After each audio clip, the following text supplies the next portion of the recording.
자청비 이야기. 옛날 해동국이란 나라에 김진국 대감 부부가 살았어. 부부는 으리으리한 집에 사는 큰 부자였지만 늙도록 자식이 없어서 걱정이었지. 그러다 나이 쉰에 달님처럼 예쁜 딸을 얻었어. 부부는 아기의 이름을 자청비라고 짓고 금이야 오기야 길렀어. 자청비는 자라서 15살이 되었어. 하루는 주천강에 나가 빨래를 하고 있었지. 그런데 웬 도령이 물을 청했어. 자청비가 돌아보니 아주 잘생긴 도령이었지. 자청비는 물에 버들잎을 띄워주면서 말했어. 급하게 마시면 체하니 천천히 드십시오. 그런데 어디로 가시는 길인가요? 나는 하늘나라 문선왕의 아들 문도령이요. 거무 선생께 글공부를 하러 가는 길이요. 자청비는 문도령이 마음에 들어 따라가고 싶었어. 그래서 한 가지 꾀를 내어 말했지. 제 쌍둥이 남동생도 마침 거무 선생께 가려던 참이에요. 여기서 잠시 기다렸다 같이 가시지요. 자청비는 집으로 가서 남자 옷으로 갈아입고는 부모님께 글 공부를 하러 가겠다며 집을 나섰어. 이렇게 해서 자청비와 문도령은 함께 글 공부를 떠났지. 거무 선생은 제자를 3,000명이나 둔 유명한 학자였어. 제자가 된 두 사람은 그날부터 3년 동안 한 방에서 글을 읽고 잠을 자게 되었지. 자청비는 여자란 걸 들키지 않으려고 조심했어. 그래서 이부자리도 멀찍이 펴고 잤어. 이부자리는 왜 그리 멀찍이 펴는가? 문도령이 물으면 자청비는 이렇게 대답했어. 잠버릇이 워낙 험해 그런다네. 잠결에 걷어찰 수 있으니 가까이 오지 말게. 공부를 함께 한 지 3년이 지난 어느 날이었어. 새 한 마리가 편지를 물고 날아오더니 문도령에게 떨어뜨리는 게 아니겠어?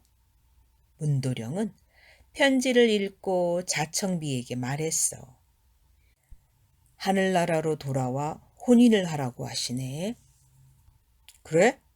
나도 집에 돌아가야 되니 같이 떠나세. 두 사람은 거무 선생께 인사를 하고 길을 떠났어. 주천강에 이르렀을 때 자청비가 말했어. 우리 헤어지기 전에 묵은 때나 벗기고 가세. 잠시 뒤 강 아래쪽에 있던 문도령은 깜짝 놀랐어. 위쪽에서 흘러온 나뭇잎을 주워들었는데 거기에 이런 글귀가 씌어 있었던 거야. 눈치 없는 문도령아, 3년이나 한 방을 썼는데 여자인 줄도 모르느냐. 그날 밤 문도령은 자청비의 집에서 하루 묵었어.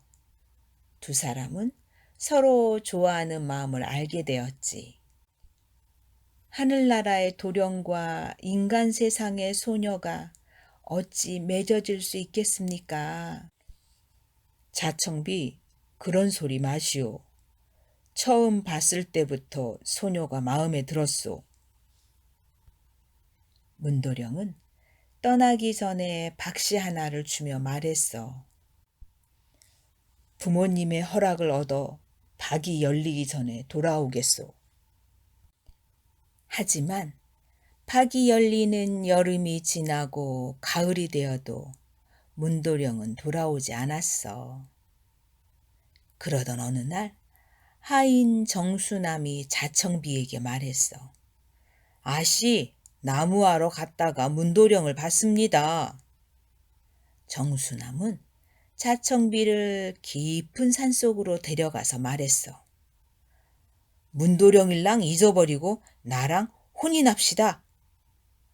자청비를 좋아하던 정수남이 거짓말을 했던 거야. 자청비는 겁이 났지만 침착하게 말했어. 같이 살려면 움막이라도 지어다오. 정수남은 기뻐서 나무를 엮고 진흙을 발라 움막을 만들기 시작했어. 하지만 자청비가 몰래 진흙을 계속 허물어서 밤새 만들어도 다 만들 수가 없었지. 정수남은 아침이 되어서야 눈치를 채고 화를 냈어. 아씨, 당장 혼례를 치릅시다. 밤새 일하느라 피곤할 텐데 내 무릎을 베고 잠시 쉬었다 치르자꾸나. 자청비의 말에 정수남은 눕더니 금방 잠이 들었어. 자청비는 정수남이 깨기 전에 무슨 수라도 써야 했지. 그래서 나무 꼬챙이를 정수남의 귀에 찔러 넣었어. 정수남이 죽자 자청비는 무서워서 집으로 달려갔어. 김대감은 펄펄 뛰며 화를 냈어.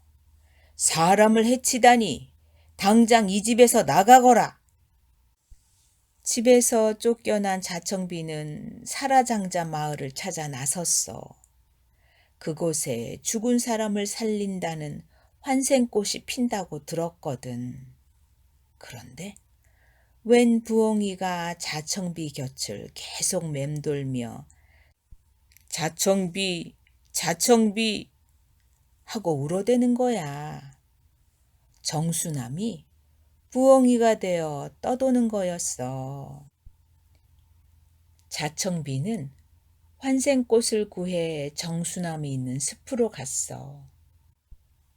내 마음은 받아줄 수 없다만 부디 살아나라. 환생꽃으로 몸을 쓰다듬자 정수남이 기지개를 켜며 일어났어. 아, 잘 잤네. 아씨, 집으로 돌아갑시다. 정수남은 그동안 있었던 일을 모두 잊어버린 모양이야. 자청비는 또다시 떠돌아다니다가 하늘나라에서 쓸 배를 짜는 주모할멈을 거들어주며 지내게 되었어. 그런데 어느 날 주모할멈이 이렇게 말하는 거야. 문도령의 혼사에 쓸 옷감이니 정성껏 만들어라. 자청비는 가슴이 덜컥 내려앉았어. 그날 밤 자청비는 옷감에다 글귀를 짜 넣었어. 박이 열린 지 오래인데 문도령은 돌아오지 않네. 옷감을 받아 펼쳐든 문도령이 추모할멈에게 말했어. 자청비에게 내일 찾아가겠다고 전해주시게. 다음 날 아무리 기다려도 문도령은 오지 않았어. 자청비는 기다리다 지쳐 바느질감을 들고 앉았지. 그런데 밤이 깊었을 때 웬 손가락 하나가 방문 상호지를 뚫고 들어왔어. 문도령이 장난을 친 거야. 자청비는 얄미워서 바늘로 콕 찔렀어. 문도령은 깜짝 놀라 돌아가 버리고 말았지. 다음 날 추모할멈이 야단을 쳤어. 문도령을 쫓아내다니 이 집에서 썩 나가거라. 자청비는 추모할멈에게도 내쫓기고 말았어. 그 정도에 놀라 돌아가 버리다니 문도령은 날 좋아하지 않나 봐. 자청비가 생각에 잠긴 채 걷고 있을 때였어. 하늘나라 선녀들이 주천강 가는 길을 묻는 거야. 문도령이 자청비를 잊지 못해 자기들더러 자청비를 찾아오든지 주천강 물이라도 떠오라고 시켰다는 거였어. 자청비는 선녀들과 함께 문도령을 만나러 갔어. 자청비는 문도령을 본 순간 그동안의 서운함이 씻은 듯이 사라졌어. 문도령도 기뻐하며 다짐을 했어. 어떤 어려움이 있어도 다시는 헤어지지 맙시다. 문선왕이 혼인을 허락하며 자청비에게 말했어. 하늘나라로 시집 오려면 반드시 치러야 하는 시험이 있느니라. 그것은 벌겋게 단 숯 구덩이 위에 놓인 칼날을 걸어야 하는 무시무시한 시험이었어. 자청비는 망설임 없이 맨발로 단숨에 걸었어. 마침내 자청비와 문도령은 혼례를 올렸어. 자청비는 하늘나라에서 살게 된 거야. 하지만 자청비는 인간 세상이 그리웠어. 특히 알차게 연근 곡식을 볼 때면 더욱 그랬지. 하늘나라의 곡식 종자를 나누어 주십시오. 인간 세상으로 내려가 굶주리는 사람이 없게 하겠어요. 자청비가 부탁하자 문선왕은 기쁘게 허락했어. 그 뒤 자청비와 문도령은 농사의 신이 되어 지금도 들판의 곡식과 열매를 돌보고 있단다.